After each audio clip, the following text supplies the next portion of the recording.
on, folks? Welcome to Study Hall. If it's your first time here, my name is Philip Godfrey. If you're returning, welcome back, Bible Study family. And Study Hall is a Bible study that's built off the scriptures in Matthew 6:33, where the Father tells us, or the Messiah tells us, to seek ye first the kingdom of the Father and his righteousness, and all things shall be added unto you. So we gather together to do just that, to see, seek, and serve the kingdom of the Father. All right. Today we'll be continuing a study series that we started at the beginning of the year entitled From Creation to Revelation, where we're walking through the entirety of the Bible book by book in one calendar year. If you want to catch any of the previous studies, they're up on my page in a playlist entitled From Creation to Revelation. All right. Today, for today's study, we'll be looking at the entirety of the book of Galatians and the book of Ephesians. So let's go ahead and jump into Galatians. All right. So, a little bit of background on the book of Galatians. Here, Paul is writing a letter to the believers in the region of Galatia. And similar to what we saw in our previous study in Second Corinthians, what has happened here with these believers is there has been an infiltration of false teaching, and these false teachers have come in and they have begun to state that the Gentile believers are required to be circumcised, that they are required to follow the Mosaic law. And so Paul is writing to kind of combat that false teaching, combat that mindset, and then further kind of affirm the position that we saw over in the book of Acts, where the apostles all came to agreement that they would not place this burden of circumcision on these new believers, on these Gentile believers. And so Paul is writing from that standpoint and from that point of view, and really combating and addressing the false teaching and the false narratives that have gone forth in this region throughout the body of believers. So let's go into moving to chapter 1 with that in mind. All right. So the book of Galatians begins like many of Paul's other letters by him first identifying himself as the writer. But we also see here that Paul notes that he's an apostle not of men or by men, but by the Messiah. To me, implying that there are apostles, probably those who are lying to them. There are these false apostles out there who may be apostles, but their apostleship comes from the process that men have instituted. And Paul goes on to say that that's not him, that's not who he is, and he's affirming and acknowledging here that his loyalty is to the Messiah, not to the ways or to the desires of men. Again, in my opinion, kind of combating the thought that these other people, or introducing the thought that these other people, their underlying motives could be the motives and desires of men. And Paul is saying, hey, he has none of that in him. He goes on to say that he's surprised at the church of Galatia and at the group of believers. He's surprised that they have so quickly gone away from the grace of the gospel that was shared with them, and that now they are choosing to follow other teachings from those who are ultimately perverting the message of the Messiah. He goes on to take a bold stance to say in verses 8 through 10, you can read them yourself, that anyone who comes and preaches a message other, even if he himself comes and preaches a message other than the gospel that they have already heard, that has already been presented to them, then those people should be accursed. All right. So go check that out for yourself, verses 8 through 10, because I don't want you to believe me. I want you to believe what the text says. And so as chapter 1 ends, what we see Paul is now sharing more about his personal process and his personal journey. He goes on to talk about how the gospel that he's preaching is not after men because he didn't receive it from men. He tells them that this revelation that he has only come from the Messiah. He reminds them of how he actually persecuted the believers through the Jews' religion previously, but the Father removed him from that. And when he was removed from it, the first thing he did was not go to the apostles. The first thing he did was he went into isolation for 3 years, and after that, he then went up to Jerusalem to the apostles and spent some time with Peter and also James up there, kind of revealing to them or kind of speaking with them about the things that the Father had told him and taught him. In chapter 2, Paul talks about how a number of years after that has happened, he goes back to Jerusalem, this time with his friends Barnabas and Titus, who also shared in his ministry duties. And they tell the leaders there, some privately and some publicly, they tell them everything that they had taught, that the Father had given them to teach among the Gentiles. But Paul goes on to say that even at that time, the leaders in Jerusalem still did not compel them to be circumcised. There was one of the teachers with him, Titus, who was uncircumcised, who was a Gentile. But they still, even knowing this, hearing what the assignment that the Father had given them, they did not make it a requirement for them to be circumcised to go forward. Actually, what happened was that Peter, James, and John acknowledged everything that Paul has said. They acknowledged that the Father has given Paul an assignment to the uncircumcised or to the Gentiles, and given Peter assignment to the circumcised, and then they give them all the right hand of fellowship, what Paul says. And they acknowledge and agree that, hey, Paul and his group, his friends, his ministry friends are going to the Gentiles. They're going to the heathens to teach them the message of the Messiah. And we are going to go to the circumcised and Jews and teach them the message of the Messiah. And in all of that, they still did not require circumcision. And we can understand why Paul is revealing that to them, because he wants to show them that what these false teachers are teaching you is in error. The chapter goes on and ends with Paul acknowledging that even though Peter had agreed to this, he still had to address him or confront Peter along the same lines of this message, where Peter we saw in the book of Acts where Peter ate with Gentiles, right? But Paul notes that when Peter came back and he got back around those of circumcision, that he kind of tried to push it off or kind of tried to hide it or disregard that he had done that. But Paul confronts him and he says, hey, if you ate with these Gentiles, then you in fact broke the law. And if you broke the law, then you are essentially living as a Gentile. Hear me. If Peter broke the law, what Paul is saying, that if you broke the law, you are essentially living as a Gentile. So if you are breaking the law and living as a Gentile, why are we putting burdens on the Gentiles that not even the Jews could keep? Okay? He goes on to share and explain that if one aspect of the law is broken, the entire law is broken. That's how it works.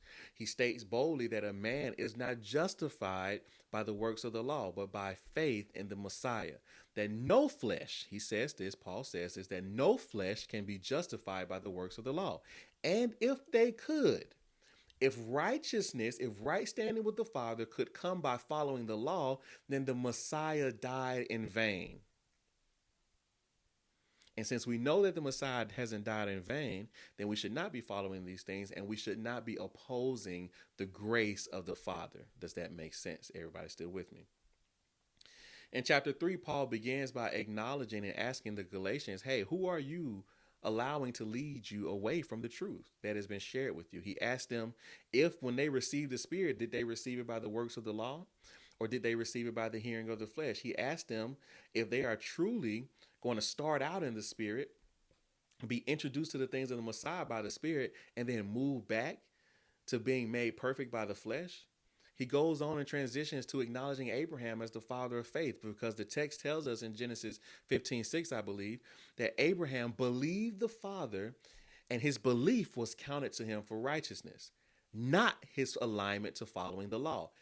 The thing that made Abraham righteous, that gave him right standing with the Father, was his belief, was his faith. It was not the law. Does that make sense? And so all of those who are of faith are the children and seed of Abraham. And we know that the Father gave Abraham a promise that through his seed, all the nations of the earth will be blessed. And Paul acknowledges that this seed is the Messiah. And we know that the faith in the Messiah, as it was made available to the Gentiles, brought blessing to all the nations of the earth. So we see here the fulfillment of the promise given to Abraham by the Father. Does that make sense? Paul goes on to state that those who are under the works of the law are under the curse that comes along with the law, because the scriptures state that everyone who's under the law and does not do all of it, does not follow each tenet of it, are cursed. And further, he goes on to say that the law does not justify anyone in the sight of the Father, because the scriptures tell us that the just shall live by faith. So justification does not come from the law. Where does justification come? From faith. Does that make sense? For the Messiah has redeemed us through his death from the curse of the law. So there is now not a curse. Not now a curse on us, because the Messiah has redeemed us through his death and his blood. Does that make sense? As the chapter ends, Paul goes on to explain that the law does and did serve a purpose, and that purpose was the law was added because of the transgressions, and so that it could bring us. It was the vehicle to bring us to the Messiah. And then once the Messiah has come and the faith in Messiah is made available and received, then we are no longer under the schoolmaster of the law. The law was the vehicle to bring us to the Messiah, but once we receive the Messiah and receive the faith that is made available through the Messiah, then we are now no longer under that schoolmaster of the law. We're under the grace now. Does that make sense? Paul says in verse 28 and 29 of chapter 3 that there is neither Jew nor Greek, there is neither bond nor free, there is neither male nor female, for ye are all one in the Messiah. And if ye are Christ, then ye are Abraham's seed and heirs according to the promise. In chapter 4, Paul continues speaking regarding Abraham and the promise given to him from the Father. He first starts off by teaching that as heirs, when the time first there were heirs as in like servants, or like heirs treated as servants, right? But when the time was come, when the time of fullness was come, the Father sent forth his Son. The Son was made under the law, formed under the law, to redeem them that were under the law, so that they would no longer be heirs as servants, but they would now have the adoption as sons. Does that make sense? And as they are now sons and daughters, they have access to his Spirit. Okay, so as sons and daughters, you and I now have access to his Spirit. But we were made sons and daughters by what? The Messiah's death, which is not the law, which is the faith, which is of faith. Does that make sense? As the chapter ends, he goes on to speak again about Abraham and how his life and Abraham's seeds and his two sons also depict the law and the promise, where he had two sons, one by a bondmaid or a bondwoman or a servant or a slave of sorts. Hagar, and Ishmael is her son. And he had a son by a free woman, Sarah, and Isaac. And so the son Ishmael that was born to the bondwoman was made after the flesh, conceived after the flesh. But the son of the free woman, Isaac, was made after the promise. Does that make sense? And so these two things, according to Paul, he's highlighting us through Revelation here, that these two sons depict the two covenants. That the Ishmael, or the son of the bondwoman, the son of the flesh, the son of the slave, is linked to the covenant at Mount Sinai, the old covenant, the law, and the promise of and the son of the promise, Isaac, is linked to the covenant of the Messiah, the new covenant. Does that make sense? And so as followers of the Messiah, we are also children of the promise, or the free woman, after Isaac. We're no longer under the things of the flesh. Does that make sense? Hopefully you're picking up what Paul is saying there.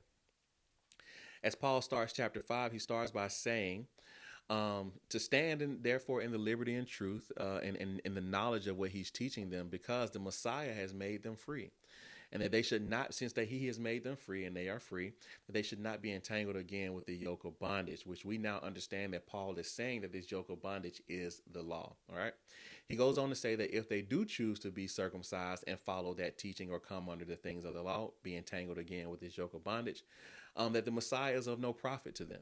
So if we choose to follow the things of the law and align ourselves to the things of the law, then the Messiah is no profit to us. He is of no benefit to us. Because all of them that are come under the one tenet of the law are now indebted to the fullness of the law. And if they are trying to be justified by the law, they have fallen from grace. And we saw earlier that the just shall only live by faith. Does that make sense? He tells them again not to let these teachings of circumcision to take root in them, because, as we saw in the previous study, a little leaven leaveneth the whole lump. He goes on and shares with them as well that they should be led by the Spirit. And he teaches them what this looks like. He teaches them what the fruit of the flesh looks like versus the fruit of the Spirit. I'm going to read it to you quickly, verses 19 through 23, chapter 5. Now the works of the flesh are manifest, which are these. These are the fruit of the flesh: adultery, fornication, uncleanness, lasciviousness, idolatry, witchcraft, hatred, variance, emulations, wrath, strife, seditions, heresies, envyings, murders, drunkenness, and revelings, and such like them. Of the which I tell you before, as I've also told you in time past, that they which do such things shall not inherit the kingdom of God. But the fruit of the Spirit, these are the things we should be striving towards as those who live in the Spirit, as citizens of the Spirit, the kingdom of the Spirit, right? But the fruit of the Spirit is love, joy, peace, long-suffering, gentleness, goodness, faith, meekness, temperance, and against these such there is no law. The law does not stand against these things of the Spirit. Does that make sense? As we end here, the book of the book of Galatians in chapter 6, we see Paul begins first by encouraging the church to help each other, kind of work through these things and to bear one another's burdens as they navigate these things that he's revealing to them and sharing with them. But he goes on to say that they should understand that the Father is not going to be mocked. What a man sows, he will reap. So if you choose to sow to the flesh or to the law, that you will reap corruption. But if you sow to the Spirit or the Messiah, then you will reap life everlasting. He goes on in the final verses with a reminder again about circumcision versus the faith that they have been taught. Let's look at that in verses 13 through 15. For neither they themselves who are circumcised keep the law. So he's saying, hey, these people who are trying to require these things of you, they don't even keep the law that they're trying to get you to follow. But desire to have you circumcised that they may glory in your flesh. You don't want to allow the people of the world to glory in your flesh because your flesh should not be glorified. Number 4, verse 14. But God forbid that I should glory, save in the cross of our Lord Jesus Christ, by whom the world is crucified unto me, and I unto the world. For in Christ Jesus neither circumcision availeth anything, nor uncircumcision, but a new creature. So when we come now into the things of the Messiah, it's not about circumcision, it's not about uncircumcision, it's about becoming a new creature. And that really flows into Ephesians, now that I think about it, the book of Ephesians, because here Paul is teaching them about how to become new creatures and how to become new creations in Christ. And so Paul is writing this letter to the Ephesians, the churches around Ephesus here, to display kind of the Father's plan for humanity, all of humanity, including the Jews and the Gentiles. He goes on to them to kind of to share with them the mystery of the Father, which is the Messiah, has now been made available to them in the Messiah, but also through the Messiah. All right. So let's go ahead and jump into chapter 1. Hopefully everybody's still with me. So Ephesians chapter 1, it begins with a common theme for what we just talked about for the letters of Paul. He first identifies himself as the author and then identifies his audience, which right here are the believers in this region of Ephesus. All right. He goes on to share with them that the Father has predestined the believers to adoption. So the Father's ultimate will was that those who believe him in faith should be adopted as children by the Messiah, by the work of the Messiah. And this work of the Messiah, the Father ultimately has used this to make them accepted in the beloved, which is himself. Okay. He talks about how through the blood of the Messiah, we are redeemed and have forgiveness of sins, again found in the riches of his grace. Further, he has revealed to us that when his times are come, that he will gather together as one. So there's a unity that's being spoken about here. All the things that are in the Messiah. And as believers, we obtain this inheritance and are sealed with the Holy Spirit. So this is how the Father, the Son, and the Spirit are all working together in unity to bring us into this perfect picture that the Father has already created and destined from the beginnings of the earth. He closes chapter 1 by speaking directly to the believers there and telling them about how he prays for them constantly and gives thanks for them constantly. And in his prayers, he's praying that the Father would give them the spirit of wisdom and revelation and the knowledge of him, that their eyes of understanding would be enlightened and that they would know what the hope of his calling is for them. And he concludes by encouraging them that the Father has put all things under the Messiah's feet. And this Messiah, who they should be following, is far above all principality, far above all power, above all might and dominion, and that this Messiah has been given to be the head over the church, the body of the believers. So the Messiah has been given to be the head over the body of believers. Does that make sense? This theme continues into chapter 2, where Paul first affirms that this Messiah has quickened all those who were dead in trespasses and sins, children of disobedience, walking after the things of this world. And with all this in mind, he took all these things and still raised us with the Messiah to sit in heavenly places. For by grace we are saved through faith, and it is not of ourselves. This is the gift of the Father. So the gift of God here, the gift of the Father here, is that it is not of ourselves that we receive salvation. That's the gift. Because if salvation was of ourselves, that would not be a gift because none of us would receive it. But the gift that he's given you is that you are able to receive salvation and it not be of yourself. It not be of anything that you did. It not be of anything that you did right or wrong or your works. No, it is of the work of the Messiah that the Father allowed to be used in proxy for us. Does that make sense? Paul ends the chapter here by explaining to them that through the Messiah, the Jew and the Gentile both have access by the Spirit to the Father, that they are no more strangers and foreigners, but they are now, the Gentiles are now fellow citizens of the singular household of the Father. It didn't say households. No, it said household of the Father. And this household of the Father is built upon the foundation of the apostles and the prophets, their teaching, with the Messiah being the chief cornerstone of this house. Does that make sense? Let's move into chapter 3. So Paul takes all this, and now he's kind of giving them this doctrinal foundation in chapters 1 and 2, and he goes on here to explain that with all these things in mind, he's been made a minister, and by his own admission, a prisoner to the message of the Messiah in bringing this to the Gentiles, and bringing this good news to the Gentiles. He speaks about how the Father revealed these things to him that were previously hidden, that the Gentiles should be fellow heirs of the same body of the Messiah. This is the good news. This, by the gospel, by the good news, that the Gentiles should also be heirs of the same body of the Messiah as those of the promise, as those of like the Jews. And this is what Paul is teaching, utilizing the grace that the Father has given him to reveal the unsearchable riches of the Messiah. He goes on to tell them that this foundation of the Messiah gives them, as well as him, but also gives them a boldness and access, which would have been unheard of for them as Gentiles. But let's not go down that rabbit hole.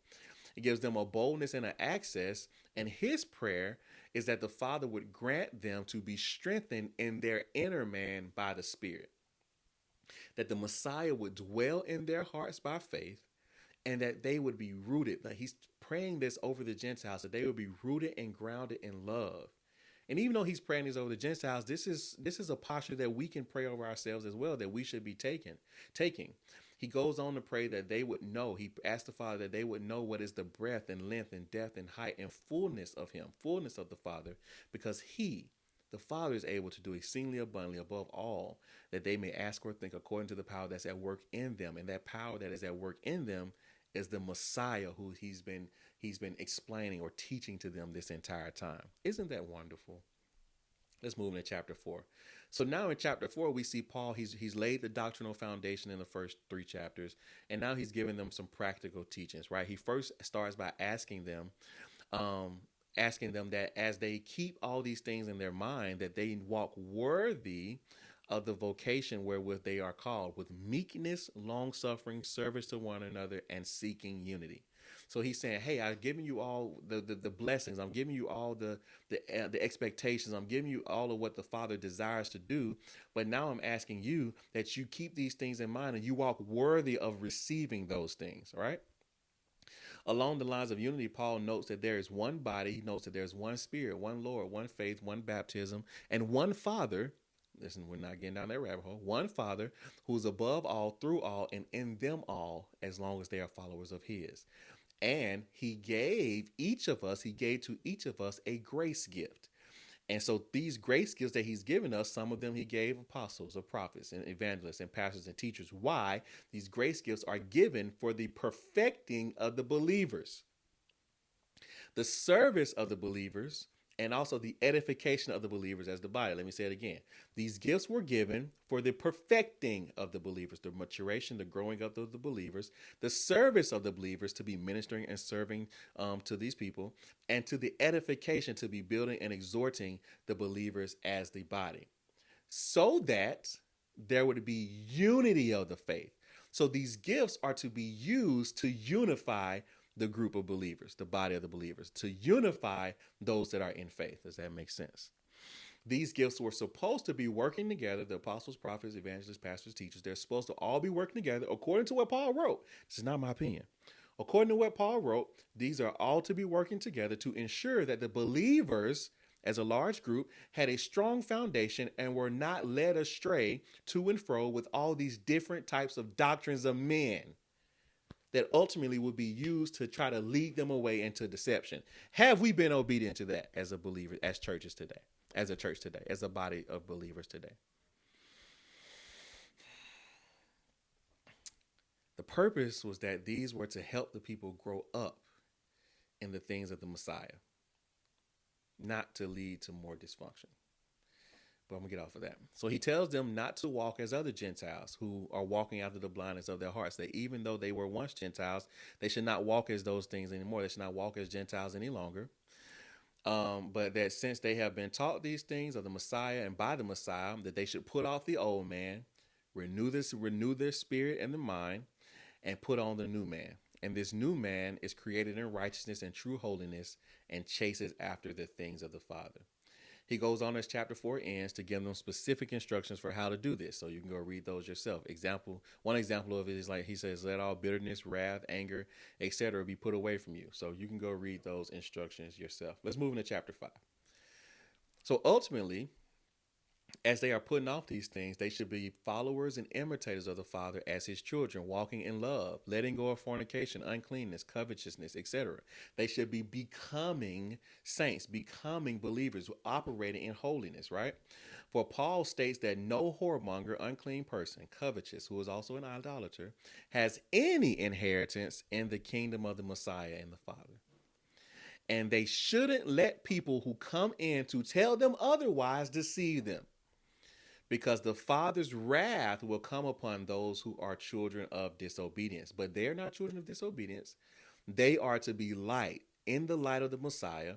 And as them being in the light of the Messiah, they should be walking as children of that light and staying away from the things of darkness and the works of darkness. The chapter ends with Paul likening marriage and wives submitting to their husbands and husbands loving their wives as themselves to the church and the Messiah, how the Messiah is the head of the believers, and he's desiring to present to himself a glorious church without spot or wrinkle, holy and without blemish. And just like men don't hate their own bodies and should love their wives as their own bodies, then the Messiah does not hate his own body either, but he loves his own body. Does that make sense? Let's move into chapter 6, okay, as we finish up here in Ephesians. And so in chapter 6, we see Paul first beginning by giving more instructions to believers. Here he's instructing the children to obey their parents. And this is loaded because as children of the Father, this means that we should also be obeying him as our parent as well. So anybody who tells you that they're a follower of the Father, but they don't obey him, is kind of going against this instruction by Paul. But hey, you know. It goes on to say that this has a promise with it, that as we honor our father and mother, as we honor the Father as well, that there's a promise given that things will be well with us and that we may live long on the earth. Fathers are given an instruction not to provoke their children, but to raise them in the admonition of the Father. He also teaches them about the nature of a servant and master relationship as well. And I know some of that has been perverted here, at least in the history of this nation. But let's just read the text and allow the Father to reveal it to us, right?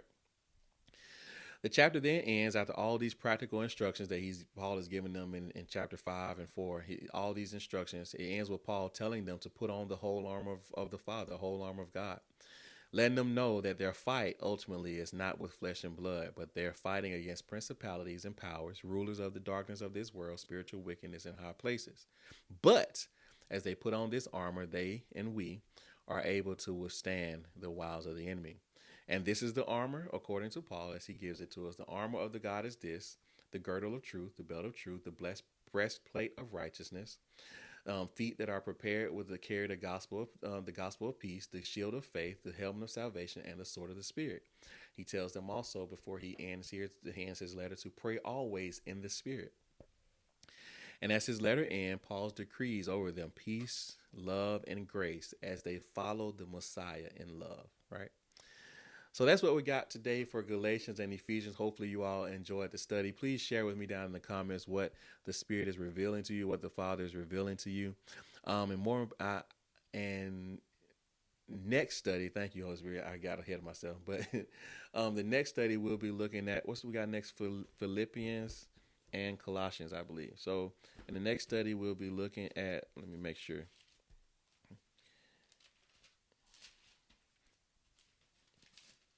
Yes, in the next study, we'll be looking at the book of Philippians and the book of Colossians. So go ahead and give those a read. I love you, but more importantly than that, the Father loves you, okay? Let him love you. Start before you're ready and don't stop. I'll catch you guys next time.